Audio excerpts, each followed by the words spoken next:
Hello everyone, जय हिंद। इस video में हम एक्सेल में VLOOKUP के ऐसे 4 ट्रिक्स देखेंगे। वो सीखने के बाद आपको जो VLOOKUP लगाने में टाइम लगता है वो बहुत ही कम हो जाएगा। और जब आप इन 4 ट्रिक्स का इस्तेमाल एक्चुअल में करेंगे तो VLOOKUP लगाना बहुत ही आसान और सिक्योर हो जाएगा। तो सबसे पहले हम देखते हैं कि हम कॉलम को ट्रैक कैसे कर सकते हैं। अभी यहाँ पर मेरे पास एक डेटा है और यहाँ पर इनवॉइस नंबर है और इनके बेस पर मैं यहाँ पर जो परचेस का डेटा है और यहाँ पर इनवॉइस नंबर है उसके बेस पर इस अमाउंट को मैं यहाँ पर लाना चाहता हूँ। तो यहाँ पर मैं VLOOKUP लगाता हूँ is equal to VL, tab press करता हूँ। अभी यहाँ पर सबसे पहले लुकअप वैल्यू मतलब किस वैल्यू के बेस पर आप यहाँ पर अमाउंट लाना चाहते हैं, तो हमारी लुकअप वैल्यू ये है, कॉमा उसके बाद टेबल एरे मतलब जिस डेटा को आप यहाँ पर लाना चाहते हैं उसका टेबल कहां पर है। तो यहाँ पर मैं परचेस में जाता हूँ और यहाँ पर इनवॉइस नंबर से हम यहाँ पर पूरे डेटा को सिलेक्ट कर देते हैं, कंट्रोल शिफ्ट डाउन एरो। यहाँ पर टेबल को प्रेस करने के लिए मैं F4 प्रेस करता हूँ। अभी यहाँ पर कॉलम इंडेक्स नंबर, तो यहाँ पर ये फर्स्ट कॉलम है, 2, 3, 4, 5, ये 5th कॉलम है। लेकिन प्रॉब्लम ये होता है कि जब भी हमारे पास कोई बड़ा डेटा होता है तो हमें यहाँ पर एक एक करके कॉलम को काउंट करना पड़ता है। और जब भी आपके पास बहुत बड़ा डेटा है मतलब मान लीजिए 50, 60 इस तरह से कॉलम है तो इनको काउंट करना आपके लिए मुश्किल हो जाता है। उसके जगह पर यहाँ पर देखिए मैं यहाँ पर टेबल को हटा देता हूँ और यहाँ पर मैं B पर क्लिक कर देता हूँ और यहाँ से ड्रैग कर देता हूँ। तो अभी यहाँ पर देखिए यहाँ पर ऊपर हमारे कितने रोज और कौन सा कॉलम सिलेक्ट है वो यहाँ पर शो कर रहा है। तो ये जो है वो 5th कॉलम है, ये है 6 कॉलम है, ये 7 कॉलम है, ये 8 कॉलम है। इस तरह से कौन सा कॉलम है ये हमें मालूम चलता है। अब ये 5th कॉलम है, मैं इनको पूरा सिलेक्ट कर देता हूँ और यहाँ पर F4 प्रेस कर देता हूँ, कॉमा अब ये हमें मालूम चल गया ये 5वां कॉलम है। तो 5 प्रेस करता हूँ, कॉमा 0, ब्रैकेट क्लोज और एंटर कर देता हूँ और इसको मैं यहाँ पर नीचे ड्रैग कर देता हूँ। अभी यहाँ पर यहाँ से सिलेक्ट करने के 2 फायदे होते हैं। सबसे पहला फायदा है कि आपको यहाँ पर कॉलम कौन सा है वो मालूम चल जाता है और दूसरा फायदा है कि इसके नीचे भी आप कौन सा भी डेटा ऐड कर देते हैं तो कोई भी प्रॉब्लम नहीं आता, क्योंकि आपने यहाँ से पूरे कॉलम को सिलेक्ट किया है। तो यहाँ पर कौन सा भी डेटा ऐड हो जाएगा तो वो डेटा यहाँ पर रिफ्लेक्ट हो जाएगा।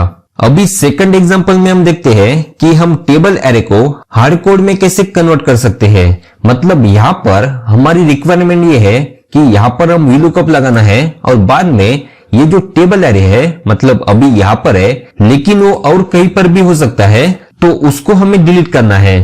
तो यहाँ पर मैं VLOOKUP लगाता हूँ is equal to VL, VLOOKUP tab press करता हूँ। लुकअप वैल्यू में मैं इसको सिलेक्ट कर देता हूँ, कॉमा यहाँ पर टेबल एरे में तो मैं परचेस में जाता हूँ और यहाँ पर इनवॉइस नंबर से यहाँ पर पूरा सिलेक्ट कर देता हूँ और यहाँ पर F4 करके प्रेस कर देता हूँ, कॉमा यहाँ पर 5th कॉलम है 5, कॉमा एग्जैक्ट मैच के लिए 0, ब्रैकेट क्लोज, इंटर और इसको मैं नीचे ड्रैग कर देता हूँ। तो यहाँ पर देखिए अमाउंट आ चुकी है। अभी मैं यहाँ पर इस डेटा को डिलीट कर दूं, मैं यहाँ पर डिलीट कर देता हूँ और मैं यहाँ पर जाऊंगा तो यहाँ पर देखिए एरर आ चुका है क्योंकि ये जो टेबल एरे है वो भी वहां पर नहीं है। तो मैं यहाँ पर कंट्रोल G कर देता हूँ तो यहाँ पर टेबल एरे है। अभी यहाँ पर अमाउंट आ चुकी है। अभी मैं यहाँ पर F2 प्रेस कर देता हूँ और यहाँ पर देखिए ये जो है वो हमारा टेबल एरे है। यहाँ पर मैं F9 को प्रेस करूंगा तो यहाँ पर देखिए हमारा जो टेबल है वो यहाँ पर हार्ड कोड में आ चुका है। उसके बाद मैं यहाँ पर इंटर करूंगा और यहाँ पर देखिए इसको मैं नीचे ड्रैग कर देता हूँ। मतलब यहाँ पर देखिए ये टेबल एरे है वो हार्ड कोड में आ चुका है। अभी मैं यहाँ पर जाता हूँ और ये जो डेटा है इसको मैं डिलीट कर देता हूँ। तो यहाँ पर देखिए यहाँ पर उसका कोई भी इफेक्ट नहीं आएगा क्योंकि ये जो है वो हार्ड कोड में है। वहां पर जो टेबल में वैल्यूज थी वो यहाँ पर एक्चुअल में आ चुकी है। मतलब अभी यहाँ से मैं इनको डिलीट भी करूंगा और दोबारा इसको नीचे ड्रैग करूंगा तो यहाँ पर देखिए फॉर्मूला लग जाएगा क्योंकि ये हार्ड कोड में है। अभी थर्ड एग्जांपल में हम देखते हैं कि नेम रेंज का इस्तेमाल करके हम VLOOKUP को कैसे इजी बना सकते हैं। तो जब भी हम VLOOKUP लगाते हैं तो यहाँ पर टेबल को यहां से सिलेक्ट कर देते हैं। तो पहले मैं इसको सिलेक्ट कर देता हूं, यहां पर क्लिक कर देता हूं, control shift right arrow, control shift down arrow, और मैं यहां पर जाता हूं और यहां पर इस टेबल को मैं जो भी नेम देना चाहता हूं वो टाइप कर देता हूं। तो मैं यहां पर लिखता हूं VL टेबल, यहां पर स्पेस नहीं देना है और मैं इंटर कर देता हूं। तो यहां पर मैं कहां पर भी जाऊंगा और यहां पर क्लिक करूंगा तो यहां पर VL टेबल इस पर क्लिक करूंगा तो ये जो रेंज है वो सिलेक्ट हो जाएगी, क्योंकि ये नेम रेंज क्रिएट हो चुका है। अभी मैं वर्किंग में जाता हूं और यहां पर is equal to VL VLOOKUP tab press करता हूं। उसके बाद लुकअप वैल्यू में मैं इसको सिलेक्ट कर देता हूं, कॉमा, उसके बाद टेबल एरे, तो मैं यहां पर टाइप कर देता हूं VL टेबल, तो यहां पर आ जाएगा। मैं यहां पर टैब प्रेस कर देता हूं तो ये सिलेक्ट हो जाएगा। या फिर आप यहां पर जाकर F3 प्रेस कीजिए। जैसे F3 प्रेस करेंगे यहां पर जितने भी टेबल है वो यहां पर आ जाएंगे। यहां पर आप सिलेक्ट कीजिए और ओके, कॉमा, और ये 5 नंबर कॉलम में कॉमा 0 ब्रैकेट क्लोज इंटर, और इसको मैं नीचे ड्रैग कर देता हूं। यहां पर मैं F2 प्रेस कर देता हूं तो यहां पर टेबल एरे में यहां पर हर जगह पर ये नेम आ चुका है और VLOOKUP को समझना बहुत ही आसान हो जाता है। अभी मैं यहां पर F2 प्रेस कर देता हूं और ये जो लुकअप वैल्यू है इसके B कॉलम को मैं डॉलर लगा के प्रेस कर देता हूं और इंटर कर देता हूं, और इसको यहां पर कॉपी करके यहां पर पेस्ट कर देता हूं और यहां पर F2 प्रेस करता हूं और ये जो है वो 6 कॉलम में है। उसके बाद ये जो है वो 7 कॉलम में है और ये जो है वो यहां पर 8 कॉलम में है।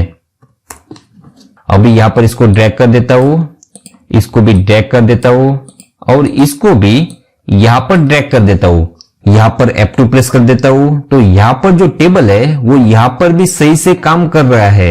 अभी मैं इस इनवॉइस नंबर को सिलेक्ट कर देता हूं और यहां पर इसको भी नेम देता हूं। यहां पर लिखता हूं इनवॉइस नंबर, इंटर। अभी यहां पर इसको मैं डिलीट कर देता हूं और यहां पर is equal to VL tab press करता हूं, यहां पर F3 प्रेस करता हूं, यहां पर इनवॉइस नंबर, ओके, कॉमा, यहां पर दोबारा F3 प्रेस करता हूं, यहां पर VL टेबल, ओके, उसके बाद कॉमा, यहां पर 5 कॉमा 0 ब्रैकेट क्लोज इंटर। तो यहां पर देखिए ऑटोमेटिक अमाउंट आ चुकी है और यहां पर नेम रेंज हमने सिलेक्ट किया था इसलिए ये ऑटोमेटिक यहां पर एरे बन चुका है। और यहां पर हम ड्रॉप डाउन करेंगे तो ये इनवॉइस नंबर की नेम रेंज है और यहां पर VLOOKUP की टेबल की नेम रेंज है। इस तरह से VLOOKUP में नेम रेंज का इस्तेमाल करके आप VLOOKUP को अंडरस्टैंड करने में और लगाने में बहुत ही आसान बना सकते हैं। अभी फोर्थ और लास्ट ट्रिक्स को हम देखते हैं और वो है एरे फॉर्मूला। मतलब यहां पर अगर मैं चाहता हूं कि यहां पर कोई भी अमाउंट डिलीट करे तो वो डिलीट ना हो, मतलब आपका जो फॉर्मूला है वो यहाँ पर बहुत सारे रोज में है और आप चाहते हैं कि यहाँ पर बीच में से उसको कोई डिलीट करे तो वो डिलीट ना हो, मतलब मिस्टेक से हमारे पास बहुत सारे सेल में से फॉर्मूला डिलीट हो जाते हैं, वो डिलीट ना हो तो आप यहाँ पर एरे फॉर्मूला का इस्तेमाल कर सकते हैं। मतलब मैं इसको डिलीट कर देता हूं। अगर आपके पास ऑफिस 365 या फिर 2021 है तो एरे फॉर्मूला ऑटोमेटिकली लग जाता है। इसके पहले के वर्जन में इसको लगाना पड़ता है। अभी सबसे पहले पूरे कॉलम को सिलेक्ट करना है जिनको आप एरे फॉर्मूला लगाना चाहते हैं। Is equal to VL VLOOKUP tab press करता हूं। यहाँ पर लुकअप वैल्यू में यहाँ पर पूरे लुकअप वैल्यू को मैं सिलेक्ट कर देता हूं।